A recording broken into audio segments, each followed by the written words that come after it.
Bapak Ibu Saudara sekalian, sore hari ini kita akan merenungkan satu tema berjudul Anak Manusia Ditinggikan.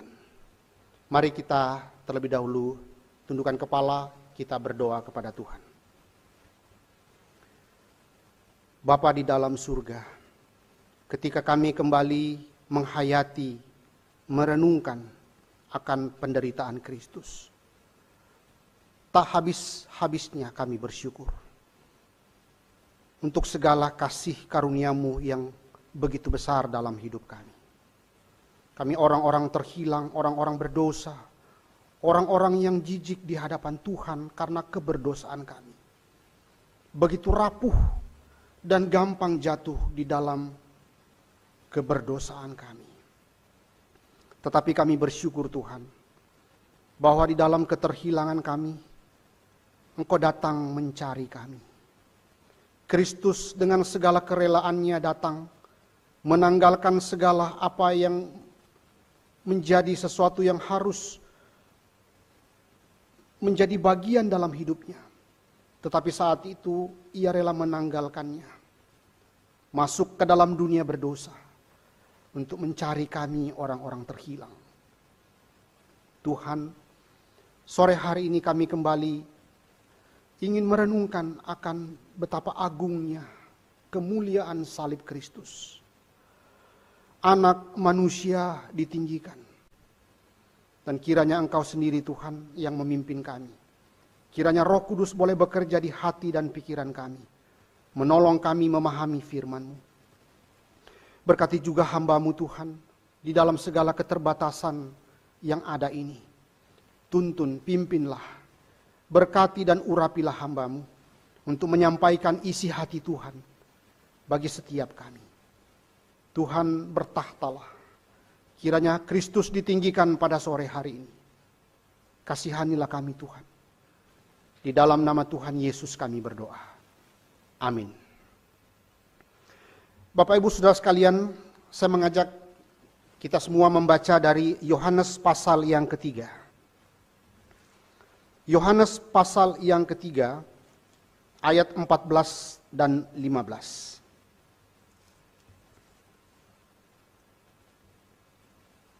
Yohanes 3, ayat 14 dan 15.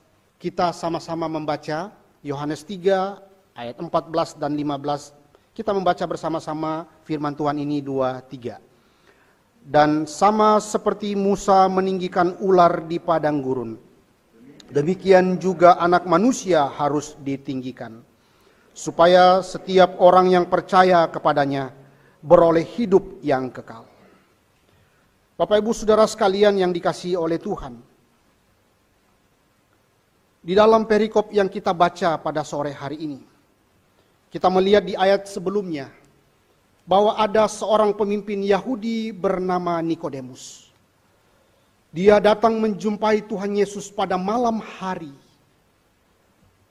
Ada sesuatu yang mendorong dia datang menjumpai Tuhan Yesus, yang dianggapnya guru yang diutus oleh Allah. Nikodemus mengapa mengatakan Yesus adalah guru yang diutus Allah? Karena Nikodemus itu sedang membangun pemahamannya dengan fakta yang ada, bahwa Yesus dapat mengadakan mujizat yang menurutnya hanya bisa dilakukan oleh orang yang diutus oleh Allah. Nah, itu sebabnya kalau kita kemudian melihat selanjutnya, siapakah itu Nikodemus? Nikodemus adalah orang yang penting dan terhormat di kalangan orang Yahudi. Dia orang Farisi, pemimpin agama yang sangat tinggi pada waktu itu. Lalu pertanyaannya Bapak Ibu Saudara sekalian, mengapa malam itu dia datang menjumpai Tuhan Yesus? Tentu karena ada sesuatu yang ingin dia ketahui.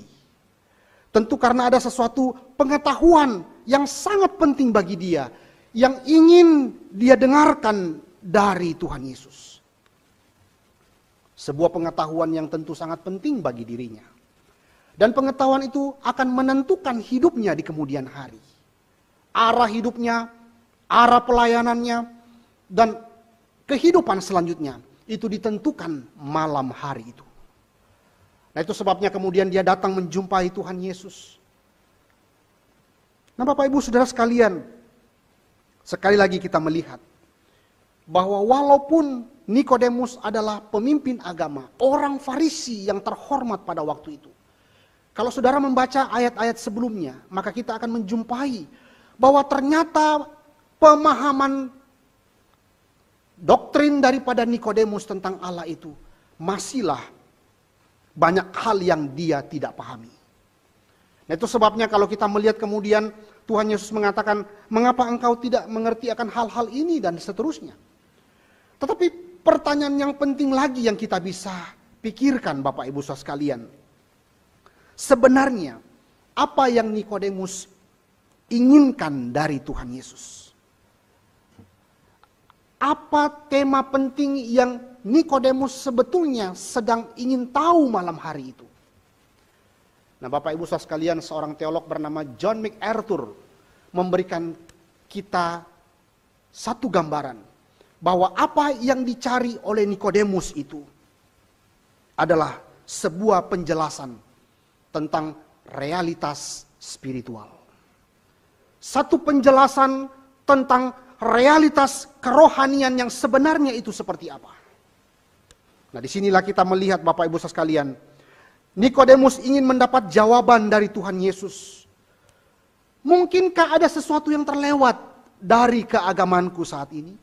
Mungkinkah ada sesuatu yang harus kulakukan dari sistem agamaku saat ini? Kalau kita melihat di ayat-ayat sebelumnya, beberapa kali diulang kata sesungguhnya. Ada 3 kali kata sesungguhnya itu muncul. Ini berarti apa? Kata sesungguhnya itu, ini berarti ada sesuatu yang mau dikatakan oleh Tuhan Yesus yang sebelumnya Nikodemus itu tidak tahu. Sesungguhnya apa yang Nikodemus tidak tahu? Mari kita melihat di dalam ayat-ayat sebelumnya sebelum kita masuk dalam perenungan kita di ayat 14 dan 15 ini Bapak Ibu Saudara sekalian. Kita lihat kemudian Nikodemus kemudian pertama kali ternyata mendengarkan satu kalimat penting padahal ini menjadi dasar iman orang percaya. Tuhan Yesus mengatakan, kecuali seorang dilahirkan kembali, dia tidak bisa melihat kerajaan Allah. Ada satu konsep kelahiran kembali yang Tuhan Yesus kembali sampaikan kepada Nikodemus. Dan Nikodemus ternyata di dalam percakapan itu seperti tidak mengerti. Mengapa? Dia bahkan mengatakan, dapatkah ia masuk kembali ke dalam rahim ibunya dan dilahirkan lagi? Dan disinilah Tuhan Yesus sekali lagi mengatakan di dalam ayat yang kelima, jika seorang tidak dilahirkan dari air dan roh, ia tidak dapat masuk ke dalam kerajaan Allah. Tuhan Yesus ingin mengatakan bahwa kalau seseorang itu mau masuk ke dalam kerajaan Allah, langkah pertama yang harus dia dapatkan atau dia alami adalah kelahiran kembali. Lalu Nikodemus seperti tidak mengerti apa itu. Nah Bapak Ibu Saudara sekalian, bukankah Nikodemus adalah orang Farisi, pemimpin agama tertinggi, pengetahuan tentang Tauratnya itu begitu limpah. Tapi mengapa Nikodemus seperti tidak mengerti apa yang dikatakan Tuhan Yesus? Tuhan Yesus mengatakan engkau tidak mengerti hal-hal itu. Mengapa engkau tidak mengerti hal-hal itu? Tuhan Yesus pada waktu sedang menjelaskan tentang kelahiran kembali. Tuhan Yesus itu seperti mau mengatakan kepada Nikodemus, Nikodemus, tidak ingatkah engkau tentang Yehezkiel 31, Yehezkiel 36, tentang konsep lahir baru itu dalam perjanjian lama? Di dalam Yehezkiel 36, di sana dikatakan, apakah engkau masih ingat ketika Tuhan berkata, aku akan memberikan hati yang baru dan roh yang baru di dalam batinmu. Dan aku akan menjauhkan dari tubuhmu hati yang keras, dan kuberikan kepadamu hati yang taat. Aku akan membuatmu hidup menurut ketetapanku dan tetap berpegang pada peraturan-peraturanku dan melakukannya. Tuhan Yesus seperti mau mengatakan kembali kepada Nikodemus, ini berbicara tentang kedaulatan Allah dalam melahirbarukan orang yang telah mati rohaninya karena dosa. Bagaimana mungkin engkau tidak tahu, hai Nikodemus? Saudara-saudara sekalian, lalu pertanyaannya, kalau kita lihat lagi di ayat yang ke-11, ke-12, kamu tidak percaya akan kesaksian kami. Pertanyaannya Bapak Ibu Saudara sekalian, mengapa Nikodemus tidak percaya akan hal-hal tersebut? Pendeta Stephen Tong mengatakan di dalam penjelasan mengenai Nikodemus. Pendeta Stephen Tong mengatakan karena orang-orang Farisi adalah orang-orang yang terikat oleh satu sistem keagamaan yang tertutup. Di mana mereka menutup diri dari hal-hal yang paling penting. Bahkan ketika firman Tuhan itu datang, mereka tolak. Orang-orang Farisi dikenal sebagai orang yang menganggap dirinya lebih benar, lebih layak daripada orang lain. Mereka punya sistem yang tertutup, yang menganggap hanya mereka lah yang paling benar di antara yang lain. Itulah yang membuat kemudian Nikodemus tidak mengerti hal-hal seperti ini. Nah Bapak Ibu saudara sekalian, maka di ayat yang ke-13, Tuhan Yesus mengingatkan Nikodemus bahwa tidak ada seorang pun yang telah naik ke surga selain daripada Dia yang telah turun dari surga, yaitu Anak Manusia. Lalu kemudian di dalam penjelasan itulah Tuhan Yesus kembali memberikan penjelasan lebih lanjut. Tuhan Yesus mengambil satu kisah di dalam perjanjian lama untuk menolong Nikodemus mengerti ayat yang ke-13 itu. Maka muncullah ayat yang ke-14 ini. Dan di sana kita lihat Tuhan Yesus mengatakan, dan sama seperti Musa meninggikan ular di padang gurun, demikian juga Anak Manusia harus ditinggikan. Anak manusia harus ditinggikan. Nah, bagaimana kita memahami hal ini? Sebagai orang Farisi, Nikodemus tentu akrab dengan perjanjian lama. Yang di dalamnya termasuk juga kitab-kitab Taurat. Ia tentu tahu kisah tentang ular tembaga di dalam Bilangan 21 ayat 4-9. Mari kita lihat apa yang dikatakan Alkitab di dalam bagian itu.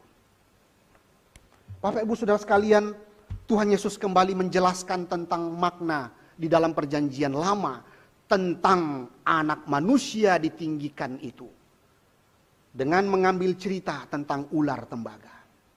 Nah Bapak Ibu Saudara sekalian yang dikasihi oleh Tuhan, ketika kita membaca Bilangan pasal yang ke-21, ayat 4 dan sampai 9, dan saya hanya akan membaca ayat 8 dan 9 saja untuk menjadi penekanan kita, dan nanti akan dijelaskan ulang lagi ketika kita kembali merenungkan tentang Yohanes 3 ayat 14 dan 15 itu. Saya akan bacakan Bilangan 21 ayat 8 dan 9. Maka berfirmanlah Tuhan kepada Musa, buatlah ular tedung dan taruhlah itu pada sebuah tiang. Maka setiap orang yang terpagut, jika ia melihatnya, akan tetap hidup. Lalu Musa membuat ular tembaga dan menaruhnya pada sebuah tiang. Maka jika seseorang dipagut ular dan ia memandang kepada ular tembaga itu, tetaplah ia hidup. Bapak Ibu Saudara sekalian yang dikasihi oleh Tuhan, kisah tentang dosa bangsa Israel di padang gurun itu menjadi kisah yang diangkat kembali oleh Tuhan Yesus pada peristiwa ular tembaga di padang gurun. Dalam percakapan itu Tuhan Yesus mengacu kembali pada simbol keselamatan yang akan datang di dalam perjanjian lama. Ketika ada satu penghakiman Allah kepada bangsa Israel. Ketika bangsa Israel itu terus menggerutu kepada Tuhan, bersungut-sungut kepada Tuhan, tidak tahu berterima kasih kepada Tuhan. Lalu di dalam ayat sebelumnya kita bisa membaca bagaimana Tuhan kemudian mengirimkan ular-ular tedung untuk memakan dan membunuh bangsa Israel di padang gurun. Lalu beberapa orang kemudian datang kepada Musa, memohon Musa berdoa kepada Tuhan. Dan kemudian Tuhan mengatakan kepada Musa, buatlah ular tembaga dan taruhlah di atas tiang. Siapa yang melihat ular tembaga ini, dia tidak akan mati, dia akan hidup. Inilah simbol keselamatan yang Tuhan Yesus kembali sampaikan kepada Nikodemus malam hari itu. Inilah maksud ayat 14, Yohanes 3 ayat 14 yang kita renungkan pada sore hari ini. Dan Bapak Ibu Saudara sekalian, ketika kita merujuk kembali kepada bilangan pasal 21 ini, kita melihat 5 hal konsekuensi dosa daripada bangsa Israel yang harus dia terima dan dia alami saat itu di padang gurun. Pertama, ketika mereka berbuat dosa, orang Israel harus bertanggung jawab karena ketidaktaatan, hidup bersungut-sungut di hadapan Tuhan.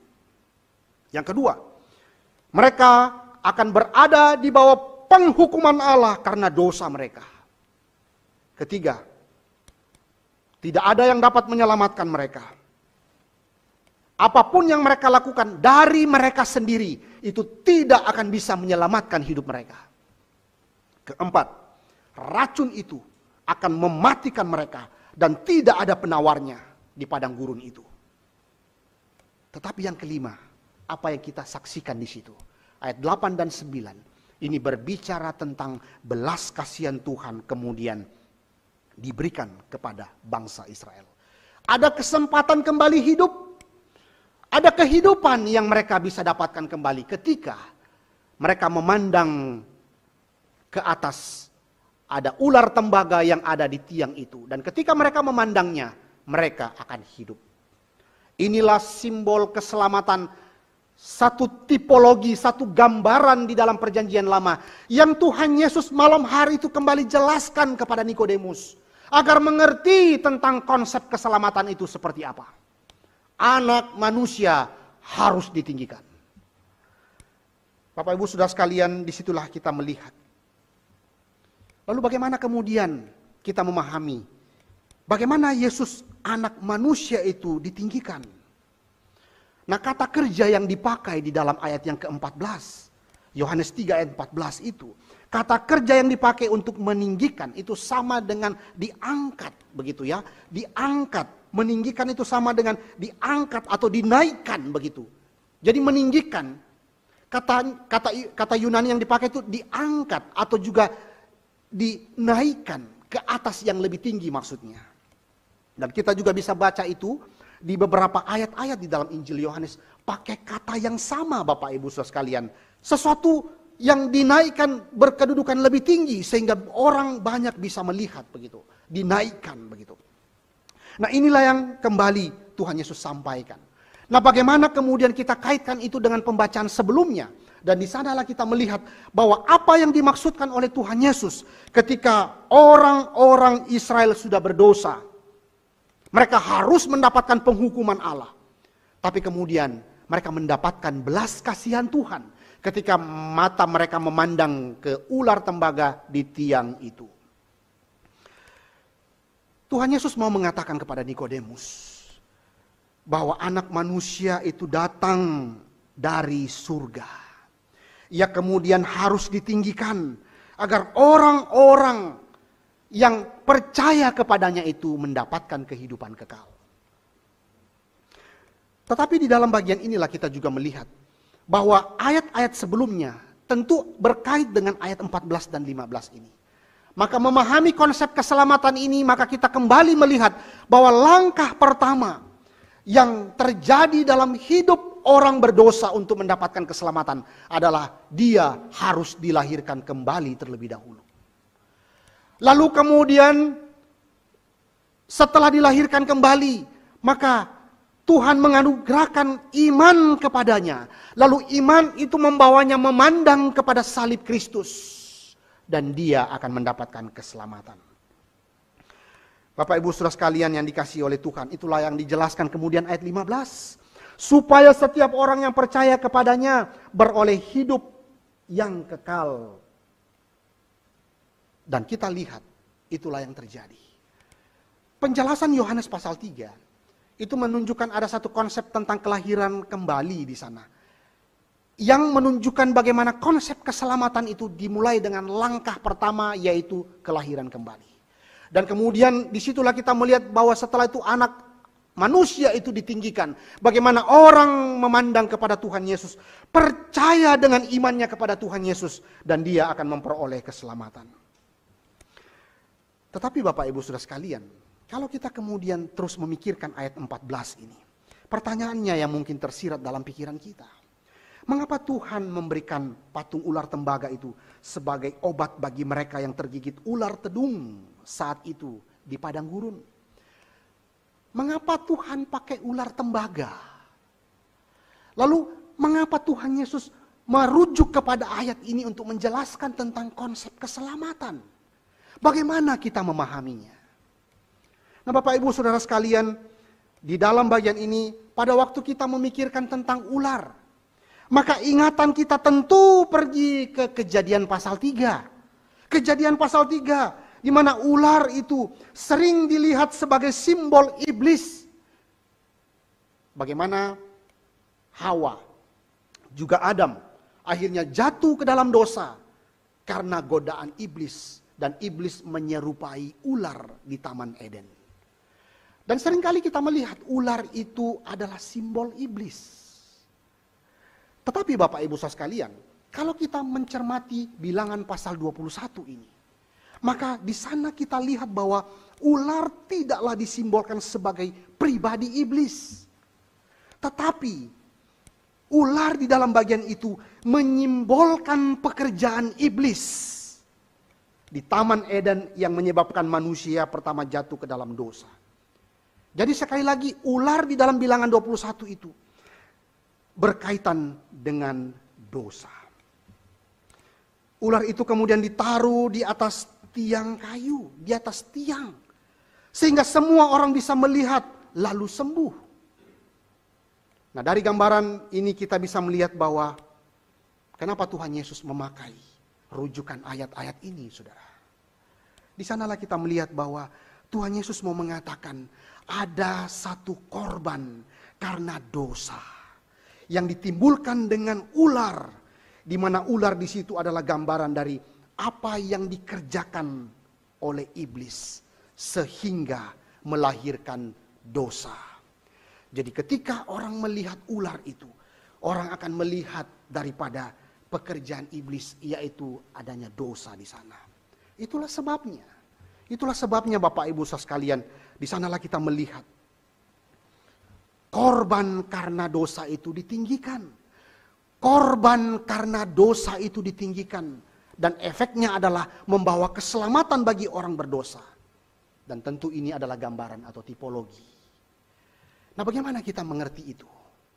Rasul Paulus menolong kita ketika kita membaca 2 Korintus 5 ayat 21. Mari kita membaca.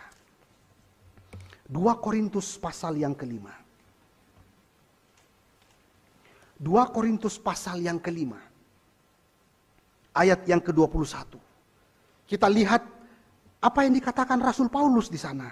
2 Korintus 5 ayat 21. Dia yang tidak mengenal dosa telah dibuatnya menjadi dosa karena kita. Supaya dalam dia kita dibenarkan oleh Allah. Sekali lagi Bapak Ibu sekalian, dia yang tidak mengenal dosa telah dibuatnya menjadi dosa karena kita. Supaya dalam dia kita dibenarkan oleh Allah. Rasul Paulus mau mengatakan, Tuhan Yesus yang tidak berdosa itu dibuat berdosa karena keberdosaan kita. Dia menanggung segala dosa-dosa kita.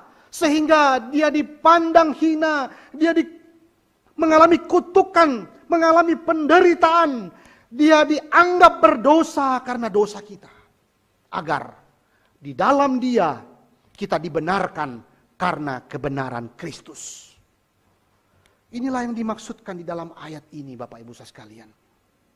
Berarti di situ terlihat bahwa karena ular itu ada kaitannya dengan dosa.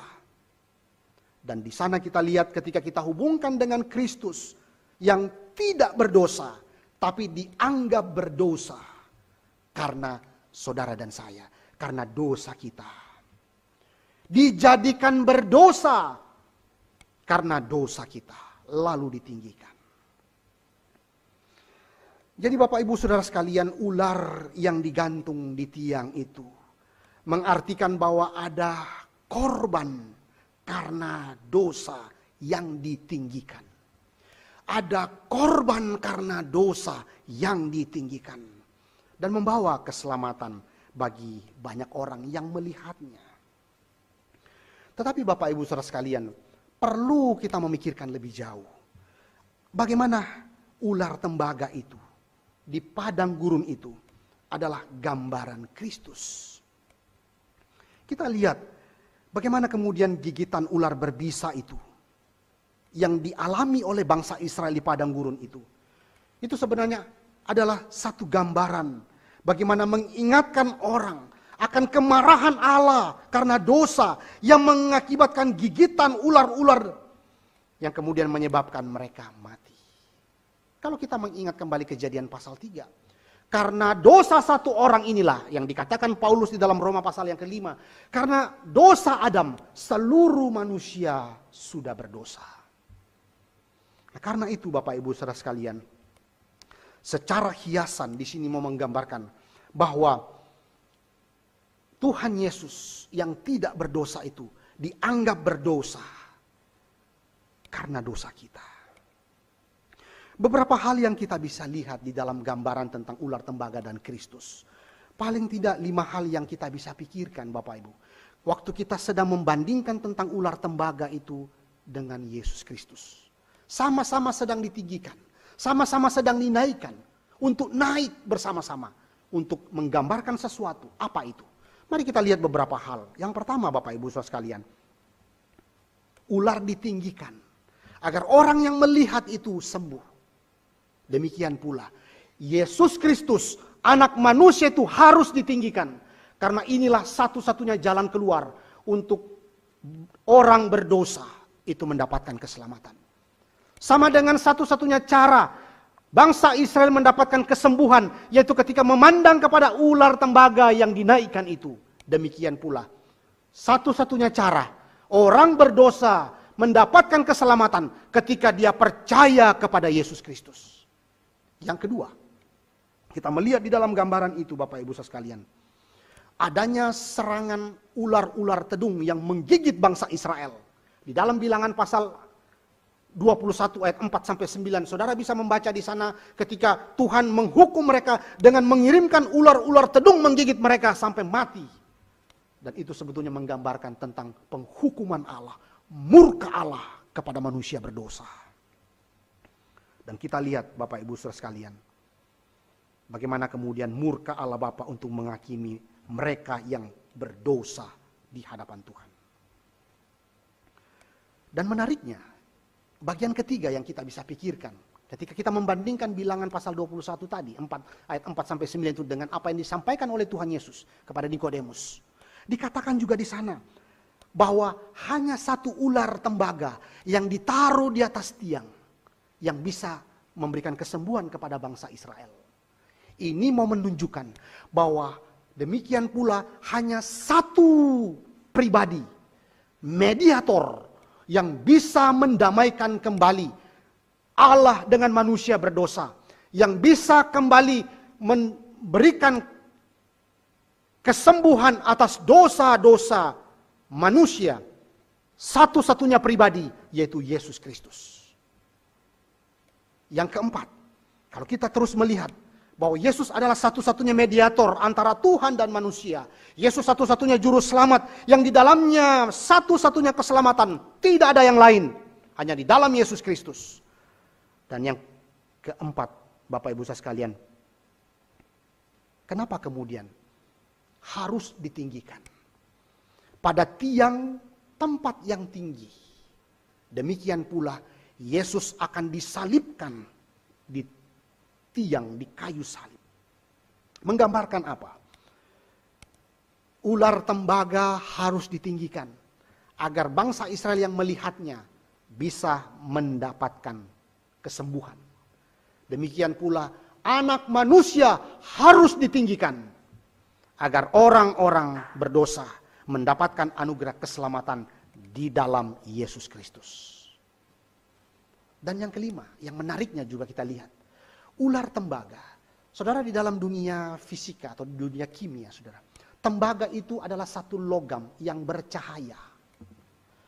Dan kenapa kemudian di dalam bahasa yang lain juga dikatakan itu seperti perunggu, tembaga, ya sama saja ya di dalam bagian itu. Dikatakan tembaga itu Tuhan pakai ular tembaga. Dan gambaran tentang ular tembaga itu adalah sesuatu yang memberikan cahaya, bersinar. Orang melihat ular tembaga, ada cahaya yang begitu terang yang mereka lihat. Demikian pula lah kemuliaan Kristus yang ditinggikan itu, agar manusia itu bisa melihat kemuliaan Allah di atas kayu salib. Bapak, Ibu, Saudara sekalian, kalau kita terus memikirkan akan kemuliaan Kristus di atas kayu salib, kita akan semakin terkagum-kagum dan bersyukur kepada Tuhan.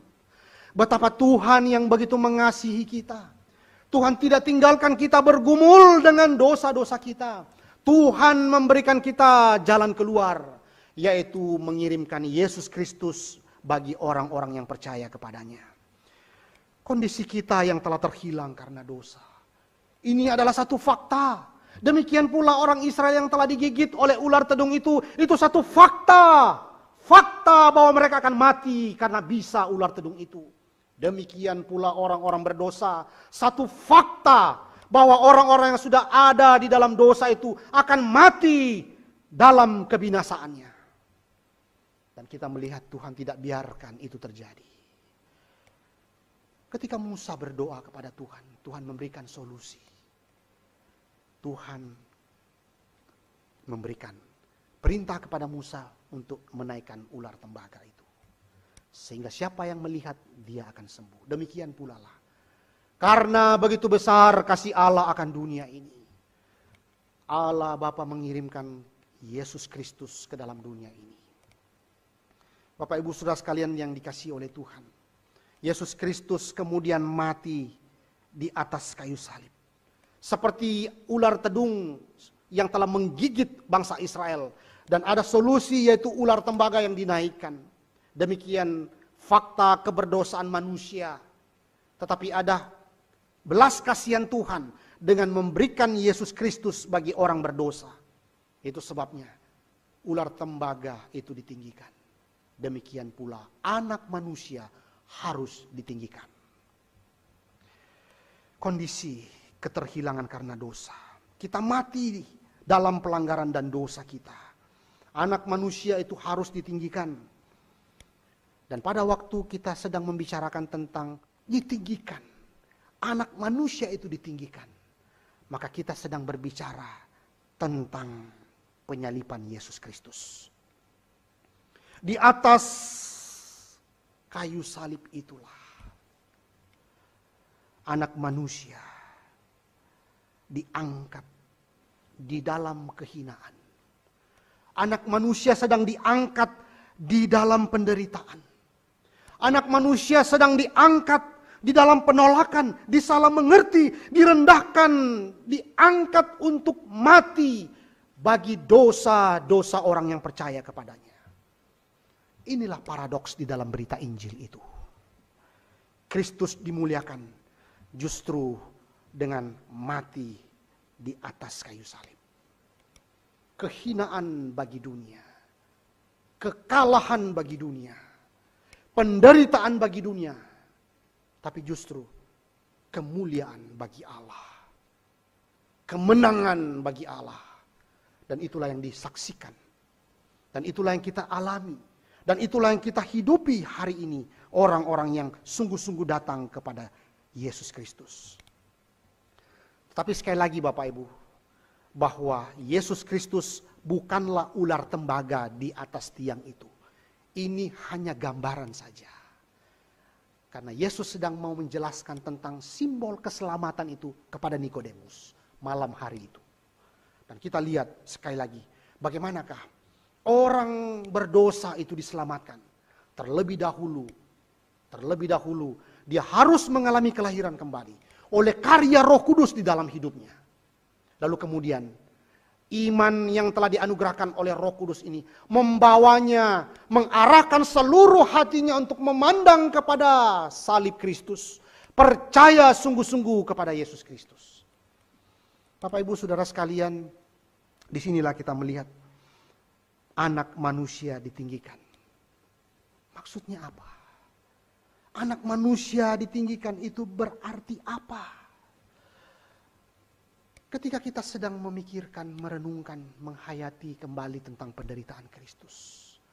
Anak manusia ditinggikan itu, kita melihat bagaimana hamba itu harus mengalami satu perendahan, dihina sebelum ia ditinggikan dan dimuliakan. Dia akan mengalami penolakan, ketidakadilan dan kejahatan. Dan semua ini akan memuncak pada kematian Kristus yang mengerikan di atas kayu salib. Dan lihatlah kehidupan Tuhan Yesus. Dia lahir di dalam kehinaan di kandang hewan. Dia mati di dalam kehinaan di atas kayu salib. Seluruh perjalanan hidupnya diwarnai dengan kehinaan dalam pandangan manusia tentu. Tapi kita melihat disinilah paradoks Injil. Sekali lagi, hina di mata dunia. Tapi justru itulah kemuliaan Allah yang dilihat oleh orang-orang percaya di atas kayu salib. Nah, karena itu Bapak Ibu Saudara sekalian, maka memikirkan tentang anak manusia yang harus ditinggikan. Ditinggikan melalui kehinaannya. Ditinggikan melalui penderitaannya. Ditinggikan melalui penolakan dan ketidakadilan yang diterimanya oleh dunia, oleh manusia yang dia ciptakan sendiri. Tetapi Bapak Ibu Saudara sekalian, sekali lagi, salib melambangkan penghakiman atas penguasa dunia. Karena iblis telah dikalahkan. Salib menyatakan kasih Allah yang terbesar yang dinyatakan oleh ketaatan Kristus. Ketaatan Kristuslah itu yang menjadi dasar bagaimana Yesus Kristus itu dipandang oleh Allah Bapa. Ketaatan dia kepada kehendak Allah Bapa itulah, kekudusan hidupnya itulah, selama dia hidup itulah yang dipandang oleh Allah Bapa. Sehingga Allah Bapa menerima permohonannya ketika dia mengatakan, Bapa, ampunilah mereka, karena mereka tidak tahu apa yang mereka perbuat. Allah Bapa menerima dan mengampuni dosa orang-orang yang percaya kepadanya. Satu fakta, satu kenyataan yang kita tidak mungkin bisa mengerti. Mengapa Allah mau mengampuni dosa kita? Itu sebabnya Jumat Agung ini memberikan kita satu perenungan. Mengapa aku Tuhan?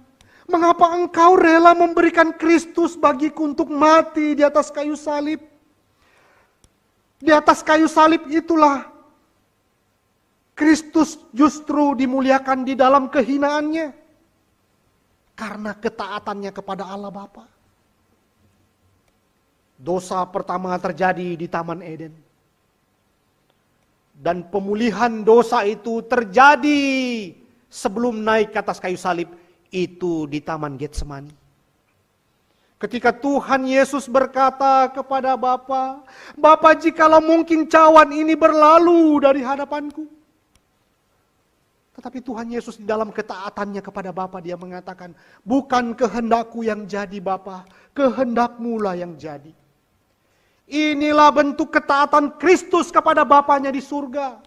Itulah kemudian yang menjadi dasar kemudian bagaimana dia naik ke atas satu tempat yang begitu hina di dalam pandangan dunia. Dia diangkat, dia ditempatkan di tempat yang tinggi, di atas kayu salib. Dan tangannya direntangkan untuk membuka dirinya bagi siapa saja yang percaya kepadanya untuk diselamatkan di dalam anugerah dan belas kasihan Tuhan. Itu sebabnya Bapak Ibu sekalian, Mari di dalam Jumat Agung ini kita kembali merenungkan akan penderitaan Kristus. Bagaimana ketika Tuhan Yesus kembali menerangkan bagian ini kepada Nikodemus. Bukankah kita juga seringkali sama dengan Nikodemus? Kita yang menganggap diri kita mengerti tentang Tuhan. Tapi Tuhan yang mana yang kita mengerti? Kita mungkin sudah merasa diri cukup di dalam kerohanian kita. Seperti orang-orang yang mengatakan dirinya, saya sudah mengerti tentang Allah. Tetapi seberapa banyakkah yang kita mengerti tentang penderitaan Kristus? Bapak Ibu Saudara sekalian, mari kembali kita menghayati kematian Kristus. Anak manusia ditinggikan. Ketika orang melihat, ketika cahaya kemuliaannya itu terpancar di atas kayu salib, maka disitulah orang-orang yang percaya kepadanya dengan iman, melalui imannya kepada Yesus Kristus, mereka itulah yang mendapatkan keselamatan. Nah karena itu sore hari ini, menghayati kembali kematian Kristus, anak manusia ditinggikan. Saya mengajak saudara dan saya, kita merenungkan beberapa hal. Untuk melihat anak manusia ditinggikan. Untuk apa? Pertama, anak manusia itu ditinggikan karena Tuhan mau kita menghancurkan segala kesombongan diri kita. Tuhan mau hanya Dialah satu-satunya yang kita tinggikan. Hanya Dialah satu-satunya yang kita muliakan dalam diri kita, dalam hidup kita. Bukan kemuliaan diri sendiri, bukan mencintai diri sendiri, tetapi biarlah kita semakin mencintai Tuhan, semakin mengasihi Tuhan. Yohanes Pembaptis pernah mengatakan, biarlah Yesus semakin besar, aku semakin kecil. Jumat Agung ini membuat kita mengerti satu hal. Anak manusia ditinggikan agar kita menyadari, mungkin selama ini kita mulai menyombongkan diri kita dengan segala apa yang Tuhan berikan bagi kita. Bapak Ibu Saudara sekalian, anak manusia ditinggikan dan mati di atas kayu salib. Yang mati di dalam kehinaan, agar kita juga belajar mematikan diri kita, belajar mematikan hawa nafsu yang berdosa, mematikan dosa kita setiap hari. Anak manusia ditinggikan dan mati di atas kayu salib, agar kita semakin merendahkan hati kita di hadapan Tuhan, dan terus berjuang mematikan segala kedagingan kita yang berdosa di hadapan Tuhan. Melihat anak manusia yang ditinggikan, menghayati kembali akan kasih Allah yang begitu besar. Dan itulah mengajak Bapak Ibu Saudara dan saya, biarlah ketika menghayati kembali Jumat Agung ini, biarlah kita belajar semakin mengasihi Tuhan. Mengapakah kita mengasihi Tuhan? Karena Tuhan terlebih dahulu sudah mengasihi kita. Tuhan Yesus bahkan sudah berikan seluruh hidupnya kepada kita. Tuhan Yesus sudah memecah-mecahkan tubuhnya bagi kita. Darahnya ditumpahkan di atas kayu salib untuk pengampunan dosa kita. Masihkah kita mempertanyakan kasih Allah bagi kita? Dan masihkah kita terus tidak mengasihi Tuhan saat ini? Menghayati kasih Allah seharusnya membuat kita tuh semakin mengasihi Tuhan, semakin mencintai Tuhan. Pertanyaannya adalah, sudah seberapa banyakkah saudara dan saya mengasihi Tuhan? Ataukah kita selama ini masih terus mengasihi diri sendiri? Masih terus memikirkan diri sendiri? Mari Bapak Ibu Saudara sekalian, bagian pertama ini memberikan kita satu gambaran bagaimana anak manusia ditinggikan. Agar saudara dan saya, agar orang-orang yang percaya kepada Yesus Kristus menyadari bahwa Yesus yang diberikan itu bagi orang-orang berdosa, menyatakan kasih-Nya yang begitu besar. Agar kita juga, selain kita semakin merendahkan hati kita di hadapan Tuhan, Kita menanggalkan segala kesombongan diri kita.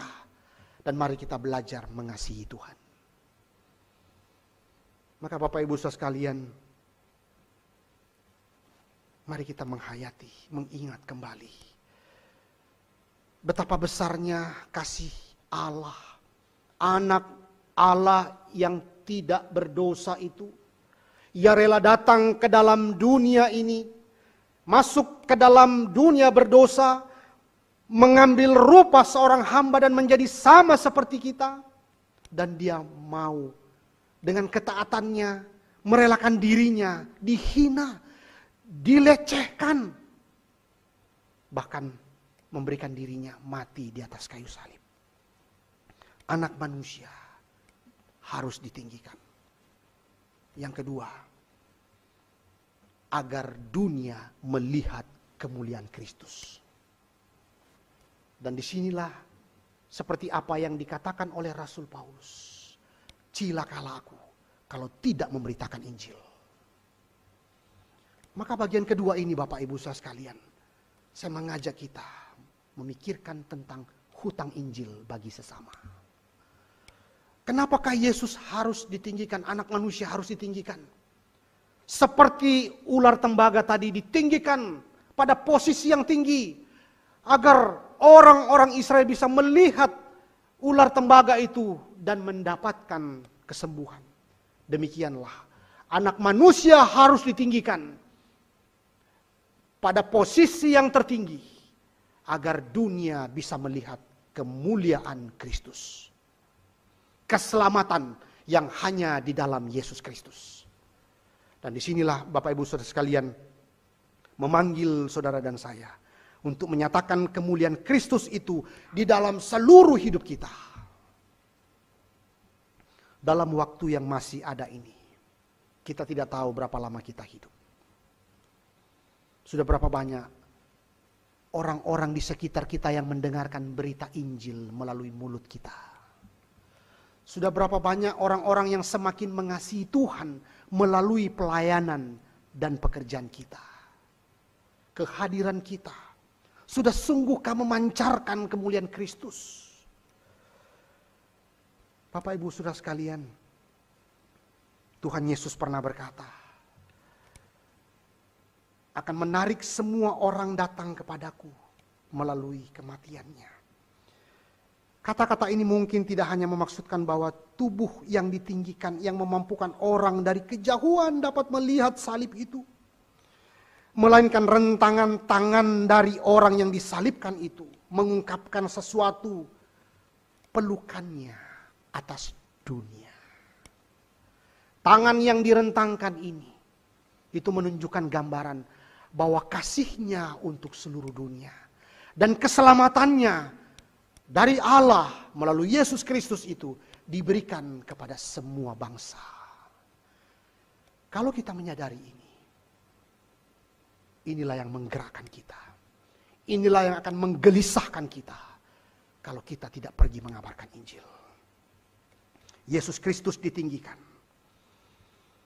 agar dunia melihat karya keselamatan di dalam dirinya. Bapak Ibu Saudara sekalian, manusia tidak bisa melihat keberdosaannya kecuali Roh Kudus itu membangunkan, menghidupkan kembali hati yang sudah mati karena dosa ini. Itulah yang dimaksudkan oleh Tuhan Yesus. Ketika dia menggambarkan kepada Nikodemus bahwa orang harus dilahirkan kembali agar masuk ke dalam kerajaan Allah. Demikian pula lah karya Allah itulah melalui Yesus Kristus di atas kayu salib kita melihat bagaimana keselamatan itu diberikan. Dan langkah pertama adalah kelahiran kembali oleh karya Roh Kudus. Mengapakah berita Injil penting untuk disampaikan kepada dunia? Fakta bahwa begitu banyaknya manusia yang tidak bisa melihat keberdosaannya. Fakta bahwa begitu banyak manusia saat ini yang sedang berada di tepi jurang kebinasaannya dan dia tidak sadar. Mereka tidak sadar, maka Roh Kudus harus membangunkan kerohanian mereka, harus melahirbarukan mereka terlebih dahulu, agar mereka sadar dan datang kepada Yesus Kristus. Dan yang ketiga, Bapak Ibu Saudara sekalian, anak manusia harus ditinggikan, agar dunia tahu bahwa di dalam keterpurukan karena dosa ini masih ada pengharapan. Dunia yang penuh dengan masalah hidup karena dunia sudah terkutuk karena dosa. Banyaknya kejahatan yang terjadi saat ini. Telah pudarnya cinta kasih di antara sesama manusia. Melalui peperangan, melalui pembunuhan, melalui perselisihan satu dengan yang lain. Di manakah kasih itu? Di manakah pengampunan itu? Itu semua menunjukkan satu hal, Bapak Ibu Saudara sekalian. Bahkan bahwa di dalam dunia ini masih adakah pengharapan? Itu sebabnya anak manusia harus ditinggikan agar dunia melihat bahwa masih ada pengharapan. Pengharapan yang hanya ada di dalam Yesus Kristus saja. Ketika saudara kembali memandang kepada salib Kristus, di sanalah seluruh kasih Allah dan keadilannya karena dosa itu dinyatakan. Bersatu. Kasih Allah dinyatakan bersatu dengan keadilan Allah yang akan menghukum manusia berdosa, bersatu di atas kayu salib. Itu menunjukkan bahwa saudara dan saya berharga di mata Tuhan. Di atas kayu salib itulah anak manusia ditinggikan. Agar saudara dan saya sadar kasih Allah dan keadilannya itu bersatu untuk menyatakan bahwa saudara dan saya berharga di mata Tuhan. Yang sungguh-sungguh percaya kepadanya. Apakah yang menjadi makna hidup manusia saat ini? Manusia sedang mengejar tentang yang namanya makna hidup. Tetapi sungguhkah mereka bisa mendapatkannya? Seorang teolog pernah berkata, ada 4 hal di dalam salib itu yang bisa kita lihat. Adanya kejahatan yang ditimpahkan kepadanya, padahal dia tidak berdosa. Adanya keadilan yang memang harus dinyatakan oleh Allah Bapa sebagai keadilannya untuk menyatakan murkanya, menyatakan keadilannya kepada manusia berdosa. Dan dia harus tanggung cinta kasih. Kasih Allah kepada manusia dinyatakan. Dan pengampunan. Pengampunan atas dosa itu diberikan di atas kayu salib. Kejahatan,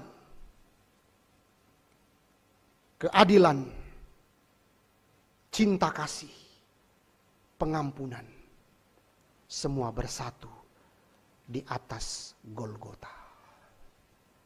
Melalui satu pribadi, yaitu Yesus Kristus. Dia mati dalam kematian yang tidak pantas dia terima. Untuk memberikan kita kehidupan kekal yang tidak pernah bisa kita peroleh. Kristus rela dihina. Kristus rela menderita, direndahkan untuk sesuatu yang dia tidak pantas terima. Namun dia tertunduk untuk menatap ke langit. Dia rela direndahkan, bahkan dibuat hina, dan ditinggikan di atas kayu salib, agar dunia melihat kemuliaannya. Bapak Ibu Saudara sekalian, kita adalah orang berdosa. Tetapi Kristus telah menderita bagi kita. Kita pantas mati, tetapi Kristus telah mati untuk kita. Kita berhutang dosa dan layak untuk dihukum. Tetapi Kristus rela mengambil itu. Dia rela memberikan dirinya untuk menerima murka Allah Bapa. Kristus telah melunasi hutang kita dengan darahnya yang sudah ditumpahkan di atas kayu salib. Dan ini adalah Injil yang sebenarnya.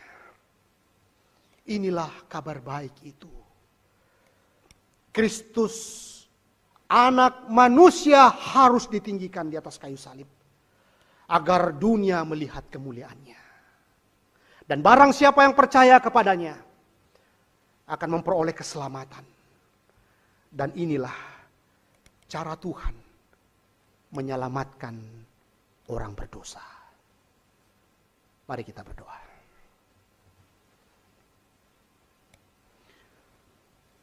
Bapa kami di dalam surga, kami bersyukur kepada Tuhan. Karena kami yang seharusnya dibuang oleh Tuhan. Karena dosa-dosa dan pelanggaran kami. Tetapi kami bersyukur Tuhan. Berita Injil kembali menyegarkan jiwa kami. Karya Kristus di atas kayu salib kembali memberikan kami pengharapan baru. Bahwa sesungguhnya kami tidak ditinggalkan oleh Tuhan. Anak manusia harus ditinggikan. Agar dunia berdosa bisa melihat bahwa masih ada pengharapan. Dan biarlah melalui berita Injil ini Tuhan, Engkau menggerakkan hati kami untuk juga pergi memberitakan kabar sukacita ini kepada seluruh manusia.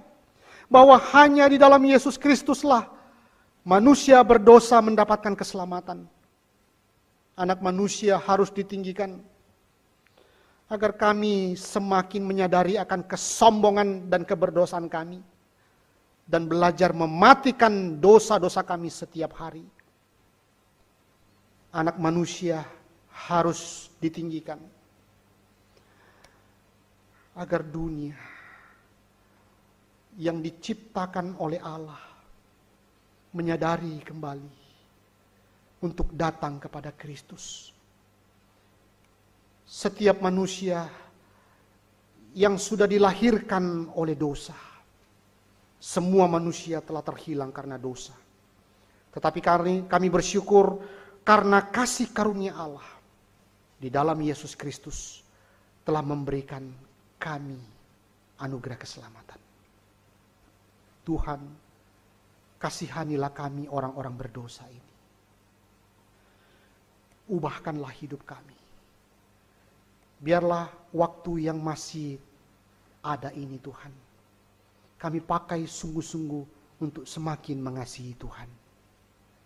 Terpujilah Engkau ya Tuhan. Di dalam nama Tuhan Yesus, kami berdoa dan kami bersyukur. Amin.